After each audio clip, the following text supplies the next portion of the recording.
الحمد لله نحمده ونستعينه ونستغفره ونؤمن به ونتوكل عليه ونعوذ بالله من شرور أنفسنا ومن سيئات أعمالنا من يهده الله فلا مضل له ومن يضلله فلا هادي له ونشهد أن لا إله إلا الله وحده لا شريك له ونشهد أن سيدنا وسندنا ومكينا ومدنينا ومولانا محمدا عبده ورسوله أما بعد فأعوذ بالله من الشيطان الرجيم بسم الله الرحمن الرحيم يا أيها الذين آمنوا كتب عليكم الصيام كما كتب على الذين من قبلكم لعلكم تتقون وقال النبي صلى الله عليه وسلم من صام رمضان إيمانا واحتسابا غفر له ما تقدم من ذنبه أو كما قال عليه الصلاة والسلام آمنت بالله صدق الله مولانا العظيم وصدق رسوله النبي الأمي الهاشمي المدني الكريم ونحن على ذلك لمن الشاهدين والشاكرين والحمد لله رب العالمین۔ تمام حضرات عقیدت اور محبت کے ساتھ عبادت اور ثواب کی نیت سے نماز میں پڑھا جانے والا درود شریف ایک مرتبہ بآواز بلند پڑھ لیں۔ اللہم صلی علی محمد وعلی آل محمد كما صليت على إبراهيم وعلى آل إبراهيم إنك حميد مجيد اللهم بارك على محمد وعلى آل محمد كما باركت على إبراهيم وعلى آل إبراهيم إنك حميد مجيد۔ واجب الاحترام عزیزان گرامی، آپ کے سامنے قرآن کریم فرقان مجید دوسرا پارہ سورۃ بقرہ کی ایک آیت کریمہ تلاوت کی اور سرکار دو عالم تاجدار مدینہ محمد مصطفیٰ احمد مجتبیٰ صلی اللہ علیہ وسلم کی حدیث مبارکہ پیش کی۔ شعبان المعظم کا بابرکت مہینہ چل رہا ہے اور یہ اپنے تقریباً اختتام کی طرف بڑھ رہا ہے۔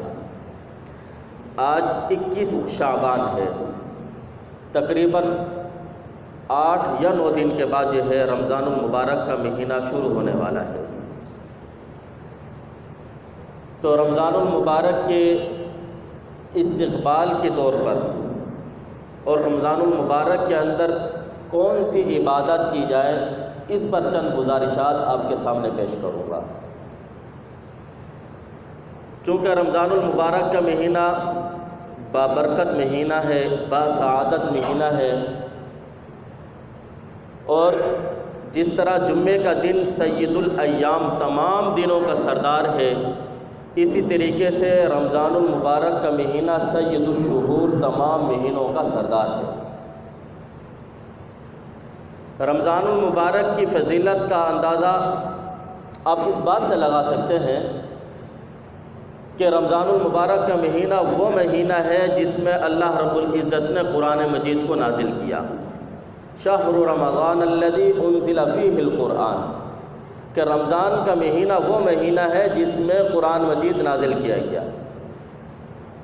آپ اس کی فضیلت کا اندازہ یوں لگا سکتے ہیں کہ اللہ رب العزت نے جب اپنی آخری کتاب اپنا کلام نازل کرنا تھا تو 12 مہینوں میں سے جس مہینے کا انتخاب کیا وہ رمضان المبارک کا مہینہ ہے۔ تو یہ اتنا برکت والا مہینہ، اتنی فضیلت والا مہینہ ہے۔ اور پھر اس کی فضیلت کا اندازہ آپ یوں بھی لگا سکتے ہیں کہ جناب رسول اللہ صلی اللہ علیہ وسلم رمضان المبارک کے آنے سے پہلے 2 مہینے جب رجب کا چاند دیکھتے تو دعا کرتے اللہم بارک لنا فی رجب و شعبان وبلغنا رمضان، اے اللہ رجب اور شعبان کے مہینوں کو ہمارے لیے برکت والا مہینے بنا دے اور ہمیں رمضان المبارک تک پہنچا دے۔ گویا کہ رمضان المبارک کی تیاری حضور صلی اللہ علیہ وسلم رجب اور شعبان ہی سے شروع کر دیتے تھے۔ یہ اس سے پتہ چلتا ہے کہ رمضان المبارک کا مہینہ کتنا اہم اور فضیلت والا مہینہ ہے۔ اور حضرات صحابہ کرام اور سلف صالحین کی عادت یہ تھی کہ وہ رمضان المبارک سے تقریباً 6 مہینے پہلے رمضان المبارک کی تیاری شروع کر دیتے، اور پھر جو ہے 6 مہینے پہلے سے اللہ سے گڑ گڑا کر دعائیں کرتے تھے، اے اللہ ہمیں رمضان المبارک تک پہنچا دے۔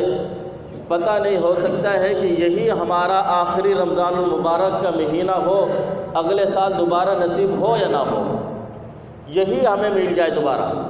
تو وہ 6 مہینے پہلے گڑ گڑا کر دعائیں کیا کرتے تھے، اور وہ رمضان المبارک کا استقبال کیا کرتے تھے۔ رمضان المبارک کا استقبال کا کیا مطلب ہوتا ہے؟ تیاری کرنا۔ رمضان کے استقبال کا مطلب کیا ہے؟ تیاری کرنا۔ ہمارے ہاں اگر کوئی مہمان آئے تو ہم اس کے لیے استقبال کرتے ہیں۔ کیا مطلب؟ اس کے لیے کھڑے ہوتے ہیں، اس کو ہار پہناتے ہیں، اور اس کے لیے جو ہے اس کے آنے سے پہلے جو ہے پھولوں کا انتظام کرتے ہیں تاکہ جب وہ آئے گا تو اس پر پھول نچھاور کریں گے، اس کے لیے کھانے کا انتظام کرتے ہیں۔ اب رمضان المبارک کا مہینہ برکت والا، سعادت والا مہینہ، بڑی فضیلت والا مہینہ آنے والا ہے، اس کا استقبال کیسے کیا جائے؟ کیا اس کے استقبال کے لیے ہم کھڑے ہوں گے؟ کیا اس کے استقبال کے لیے ہمیں پھول نچھاور کرنے پڑیں گے؟ کیا اس کے استقبال کے لیے ہمیں کوئی خاص ڈشیں کھانے پکانے پڑیں گے؟ نہیں، بلکہ اس کے استقبال کے لیے، اس کے استقبال کا مطلب یہ ہے کہ رمضان المبارک کے شروع ہونے سے پہلے شعبان کے اندر جو انسان کے ضروریات کی چیزیں ہیں، کھانے پینے کی، پہننے کی، اوڑھنے کی، جو انسان کے ضروریات کی چیزیں ہیں، وہ اپنی تمام ضروریات کو رمضان کے شروع ہونے سے پہلے پوری کر لے، تاکہ بعد میں رمضان المبارک کے اندر ان چیزوں کے اندر مصروف نہ ہونا پڑے، زیادہ سے زیادہ اللہ کی عبادت میں یہ مہینہ گزارا جائے۔ کہ کھانے پینے کی چیزیں ہیں، انسان کے کپڑے ہیں، یہ ساری چیزیں جو انسان جو ہے آخری عشرے کے اندر کرتا ہے، عام طور پر رمضان کے کپڑے سلوانے ہیں، کپڑے خریدنے ہیں، جوتے خریدنے ہیں، گھڑی لینی ہے، بچوں کی چیزیں لینی ہیں، یہ ساری چیزیں، کھانے پینے کی چیزیں، یہ ساری شعبان المعظم کے اندر خرید لی جائیں، یہ ساری پہلے سے کر لی جائیں، تاکہ رمضان المبارک کا مہینہ شروع ہو تو کم سے کم بازار جانا پڑے، زیادہ سے زیادہ مسجد کے اندر وقت گزرے ہمارا۔ اس لیے کہ جناب رسول اللہ صلی اللہ علیہ وسلم نے ارشاد فرمایا، ابغض البلاد عند اللہ اسواقها، سب سے بدترین جگہ جو اللہ کو ناپسندیدہ ہے وہ بازار ہے، اور احب البلاد عند اللہ مساجدها، اور سب سے پسندیدہ جگہ جو ہے وہ اللہ کو مساجد ہے۔ تو اس لیے رمضان المبارک کے آنے سے پہلے اس کی تیاری کر لی جائے۔ آپ نے راشن خریدنا ہے، آپ نے کپڑے خریدنے ہیں، بچوں کی تیاری کرنی ہے، تو وہ سب سے پہلے جو ہے رمضان آنے سے پہلے کر لی جائے، تاکہ رمضان کے اندر جو ہے ان چیزوں کے اندر وقت نہ گزرے، بازاروں کے اندر کم سے کم جانا پڑے، مسجد کے اندر آپ کا وقت رمضان کے اندر زیادہ سے زیادہ گزر جائے۔ اور پھر اس کے 2 نقصان بھی ہیں۔ اگر رمضان المبارک کے آنے سے پہلے شعبان کے اندر رمضان کی تیاری نہ کی جائے تو اس کے 2 نقصان ہیں، ایک دنیاوی نقصان بھی ہے، ایک دین کا نقصان بھی ہے۔ دنیا کا نقصان کیا ہے؟ عام طور پر ہمارے ہاں کیا ہوتا ہے کہ جب جیسے ہی رمضان شروع ہوتا ہے چیزوں کے ریٹ بڑھ جاتے ہیں، چیزیں مہنگی ہو جاتی ہیں، اور بالخصوص پھر جب آخری عشرہ آتا ہے رمضان المبارک کا، اس میں تو پھر جو ہے من مانی ہوتی ہے۔ پتہ ہے کہ جس نے بھی اب خریدنا ہے اس کے لیے جو وہ خریدے گا ضرور۔ اب رمضان المبارک سے پہلے آپ چیز خریدو گے وہ آپ کو سستی مل جائے گی۔ تو ایک تو دنیا کا نقصان یہ ہے کہ وہ چیز جو آپ کو سستی مل سکتی تھی ایک مہینہ پہلے، وہی چیز آپ کو ایک مہینے کے بعد وہ چیز آپ کو مہنگی ملے گی۔ تو یہ تو دنیا کا نقصان ہے۔ اور دین کا نقصان یہ ہے کہ اگر رمضان المبارک کی تیاری، خرید و فروخت پہلے ہی سے نہ کی جائے تو پھر عام طور پر دیکھنے میں یہ آتا ہے کہ لوگ آخری عشرے کے اندر جو ہے بازاروں کا رخ کرتے ہیں، اور پھر دین کا نقصان یہ ہے کہ مغرب کی نماز اور عشاء کی نماز عام طور پر آخری عشرے کے اندر چھوٹتی ہیں، بازاروں کی طرف جو ہے گئے ہوئے ہوتے ہیں، عام طور پر جو ہے مغرب کی نماز بھی گئی، عشاء کی نماز بھی گئی، تراویح بھی چھوٹ گئی۔ اب آخری عشرہ تو وہ عشرہ تھا جس میں جہنم سے خلاصی کا تھا عشرہ، اور رمضان المبارک کا مہینہ تو آیا ہی اس لیے ہے کہ انسان اپنی مغفرت کروا لے، اپنی بخشش کروا لے۔ جب وہ دن شروع ہوئے، اور پھر رمضان المبارک کی خاص طور پر فضیلت ایک اس وجہ سے بھی ہے کہ اس کے عشرے، اس رمضان المبارک کے اندر ایک رات ایسی ہے جو 1000 مہینوں سے بہتر ہے۔ یعنی ایک رات میں اگر عبادت کر لی جائے تقریباً 84 سال عبادت کرنے سے بھی اس کی جو ہے عبادت بڑھ جائے گی۔ اب وہ آخری عشرے کے اندر وہ رات آتی ہے، طاق راتوں کے اندر۔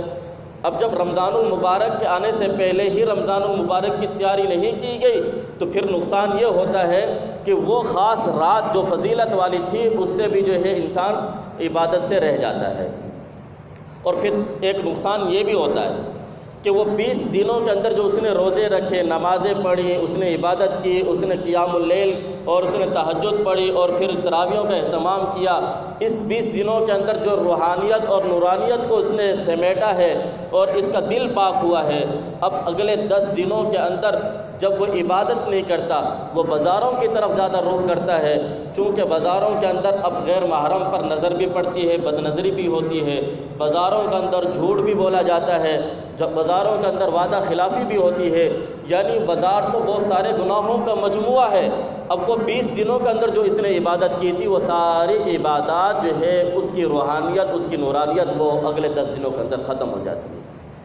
تو 2 نقصان ہوتے ہیں، ایک دنیا کا نقصان، ایک دین کا نقصان۔ چلو دنیا کا نقصان تو انسان کور کر سکتا ہے، لیکن جو دین کا نقصان ہو گیا اس کو کور نہیں کر سکتا پھر۔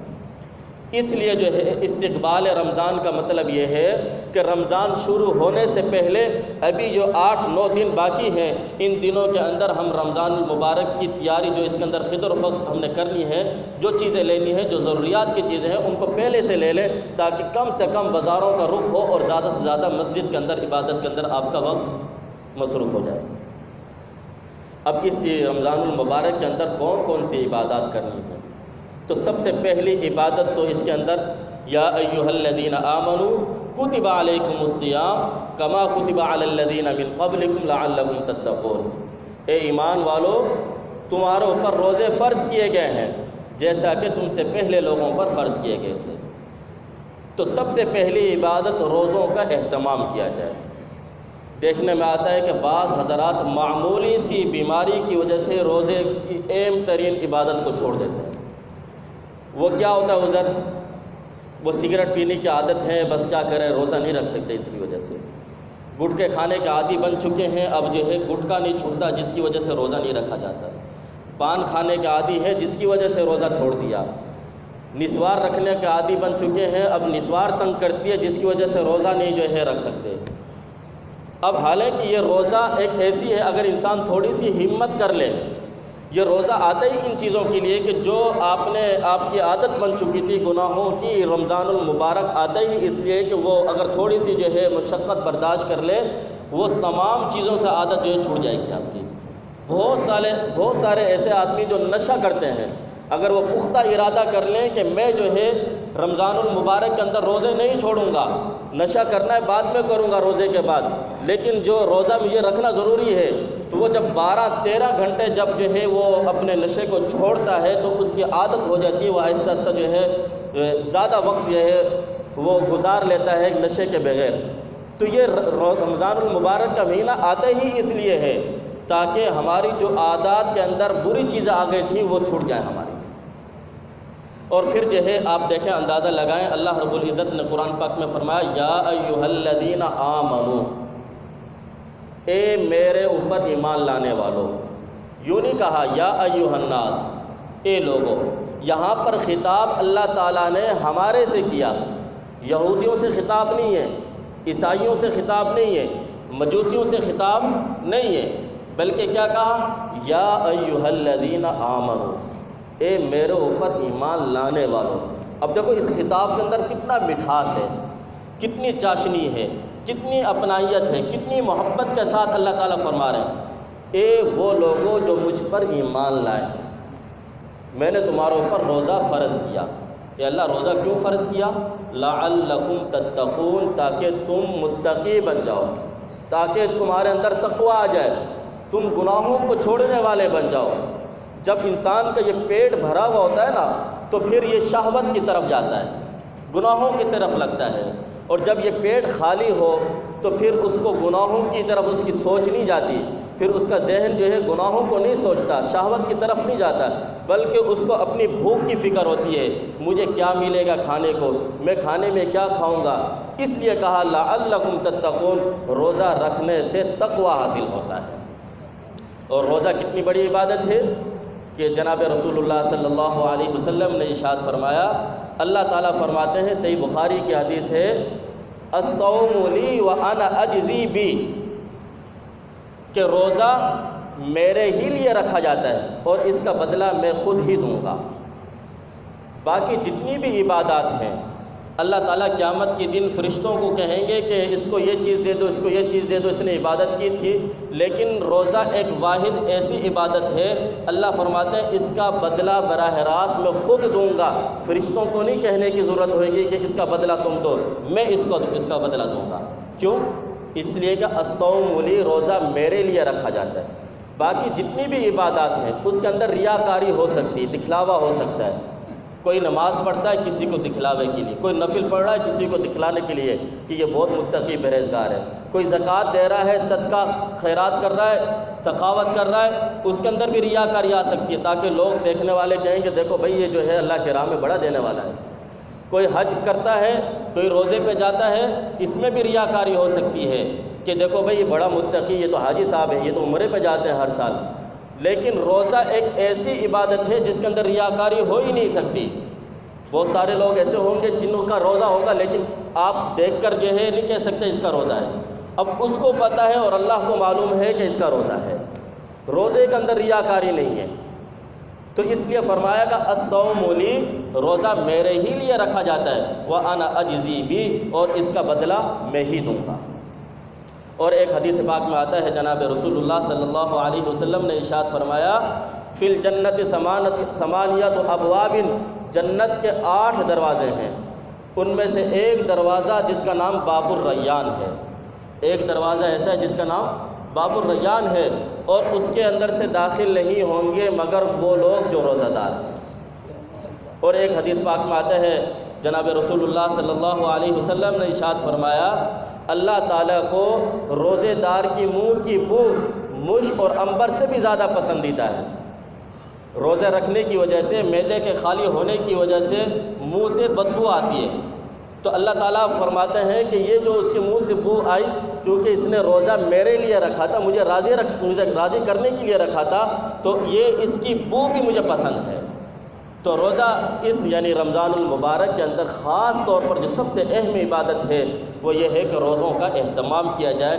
معمولی سی جو ہے بیماریوں کی وجہ سے روزے کو نہ چھوڑا جائے، روزوں کا اہتمام کیا جائے۔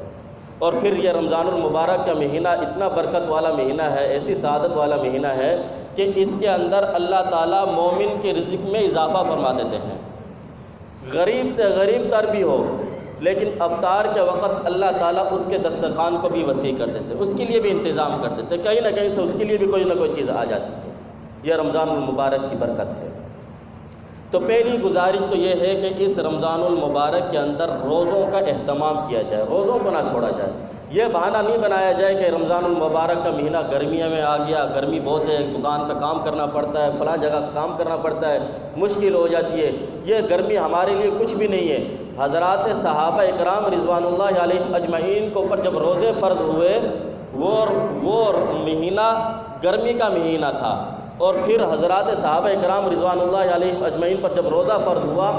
آپ عرب کی گرمی کو دیکھو، پوری دنیا کے اندر سب سے زیادہ سخت یہ ہے گرمی وہاں پڑتی ہے، اور پھر وہ صحابہ کرام ایک کھجور سے روزہ رکھتے تھے اور دن بھر جہاد کرتے اور شام کو پھر جو ہے عبادت میں مصروف ہو جاتے۔ تو ہمارے سامنے تو وہ گرمی نہیں ہے، اللہ کو شکر ہے ہمارے سامنے تو ایئر کنڈیشن لگے ہوئے ہیں، اے سی گھروں میں لگے ہوئے ہیں۔ اس لیے جو ہے کہا کہ اس کی روزے کی جزا اللہ تعالیٰ فرماتے ہیں میں دوں گا۔ اس کی وجہ اس لیے کہ دیکھو ایک انسان گھر کے اندر ہے اور اے سی لگا ہوا ہے، سب کچھ ہے، لیکن پیاس بھی لگ رہی ہے، شدت پیاس کی ہے، دیکھنے والا کوئی نہیں ہے سوائے اللہ کے، گھر میں ٹھنڈا پانی بھی رکھا ہوا ہے، اب یہ پانی اٹھا کر نہیں پیتا، کیوں؟ اس لیے کہ اللہ کا حکم ہے کہ نہیں پینا۔ اب یہ دیکھو روزہ اس لیے کس کے لیے رکھا ہے؟ خاص طور پر اللہ کے لیے۔ میں نے کہا باقی عبادت جتنی بھی ہے اس کے اندر دکھلاوا ہو سکتا ہے، لیکن روزے کے اندر نہیں ہو سکتا، اس لیے ہمت کی جائے، روزے کو نہ چھوڑا جائے۔ اور دوسری گزارش، رمضان المبارک کا احترام کیا جائے، ادب کیا جائے۔ دیکھنے میں آیا کہ تقریباً چند سالوں سے پہلے بڑا اہتمام ہوتا تھا، اس کا احترام کیا جاتا تھا، ادب کیا جاتا تھا، لوگ ایک دوسرے کے سامنے کھاتے نہیں تھے۔ اب چند سالوں سے یہ دیکھا جا رہا ہے کہ لوگ جو ہے اس کا ادب اور احترام بھی بھول چکے ہیں۔ رمضان المبارک کے ادب اور احترام کی وجہ سے اللہ رب العزت بعض دفعہ ایمان کی دولت بھی دیتے ہیں اور مغفرت بھی فرما دیتے ہیں۔ نزہۃ البساطین کتاب ہے، اس میں ایک واقعہ لکھا ہے، ایک مجوسی گھرانہ تھا اور وہ مسلمانوں کے محلے میں رہتا تھا۔ مسلمانوں کے محلے کے اندر ایک مجوسی گھرانہ غیر مسلم وہ لوگ رہتے تھے، تو مجوسی نے ایک دن اپنے بچوں کو بلایا اور کہا کہ بیٹا بات سنو کہ رمضان المبارک کا مہینہ شروع ہو چکا ہے، مسلمانوں کا یہ مہینہ ہے، اس میں لوگ جو ہے عبادت کرتے ہیں، یہ لوگ روزہ رکھتے ہیں، خیال کرنا اس مہینے کے اندر باہر گلی میں بازار میں جا کر کھانا پینا نہیں، وہ لوگ اس کا احترام کرتے ہیں، ادب کرتے ہیں، تم بھی اس کا احترام ادب کرنا۔ بچوں کو سمجھایا۔ اب دیکھا کہ چند دنوں کے بعد رمضان المبارک کا مہینہ تھا، لیکن اس مجوسی کے بچے نے جو ہے بازار میں کھڑے ہو کر کچھ کھا رہا تھا، اس کو پتہ چلا، بڑا غصہ آیا۔ اس نے کیا کیا، بچے کو پکڑا اور جو ہے 2 تھپڑ لگائے، غصے کیا، اس کو ڈانٹا اور کہا کہ میں نے تجھے سمجھایا نہیں تھا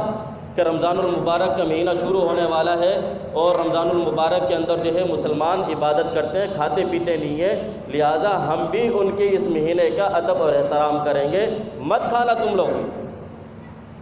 اب جو ہے اس نے بچے کو ڈانٹا اور جو ہے کچھ دنوں کے بعد اس کا انتقال ہو گیا۔ جب انتقال ہوا تو اس کے ساتھ میں پڑوسی جو مسلمان رہتا تھا، اس نے خواب میں دیکھا کہ جنت ہے اور جنت کے اندر جو ہے یہ مجوسی اللہ تعالیٰ نے اس کو ایک خوبصورت بہترین لباس پہنایا ہوا ہے اور یہ جنت کے اندر گھوم رہا ہے اور نعمتوں اور مزوں میں ہے۔ تو اس نے اس سے پوچھا کہ اللہ تعالیٰ نے تو جنت جو ہے مسلمانوں کے لیے بنائی ہے، تم کیسے جنت کے اندر آ گئے؟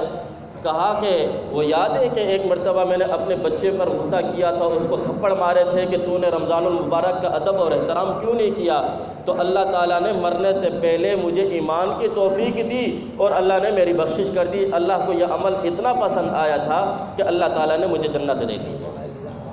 تو اس لیے میں کہہ رہا ہوں کہ ادب اور احترام یہ ضروری ہے، اس مہینے کے اندر ادب اور احترام کیا جائے۔ لیکن بدقسمتی یہ ہے کہ ہم لوگ جو ہے روزہ رکھتے نہیں ہیں، پہلی بات، اور پھر دوسری بات یہ ہے کہ اس کا ادب اور احترام بھی نہیں ہوتا کہ گٹکے کھانے والے سب کے سامنے گٹکا کھا رہے ہیں، نسوار رکھنے والا سب کے سامنے جو ہے نسوار رکھ رہا ہے۔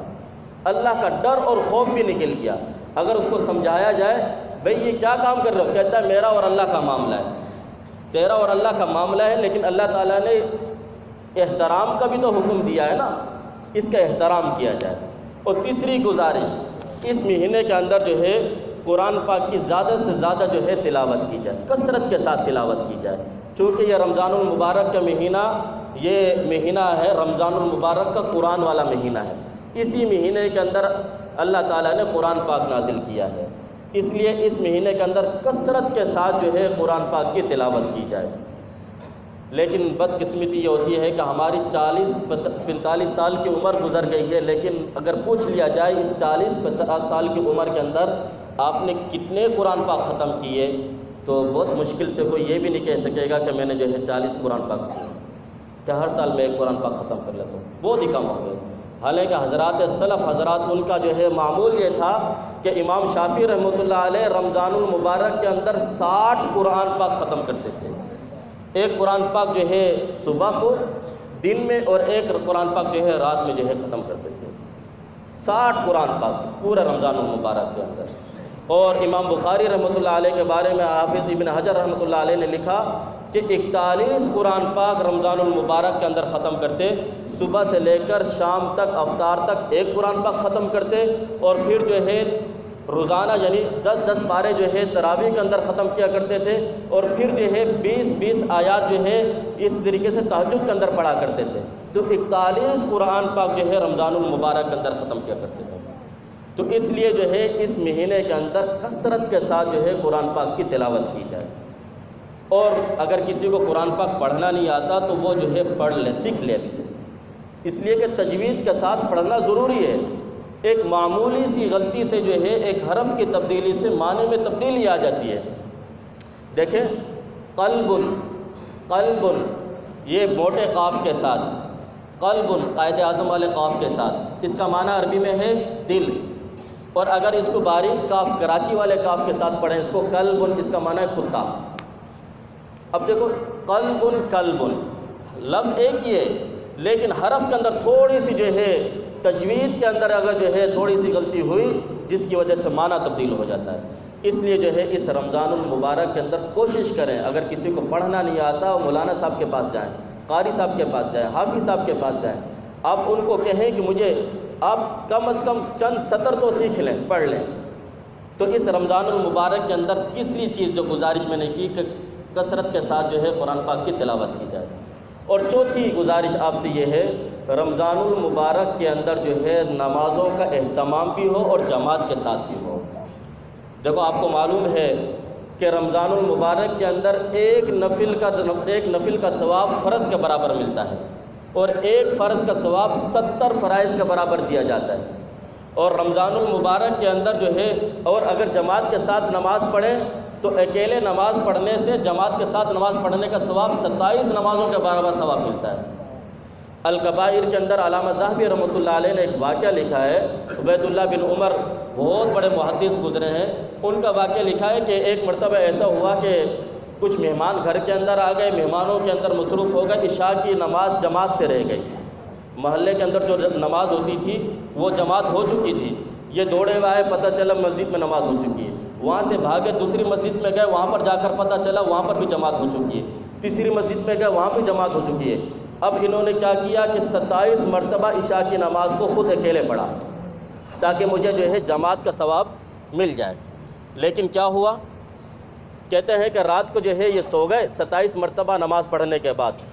خواب میں دیکھا کہ ایک شخص گھوڑے پر سوار ہے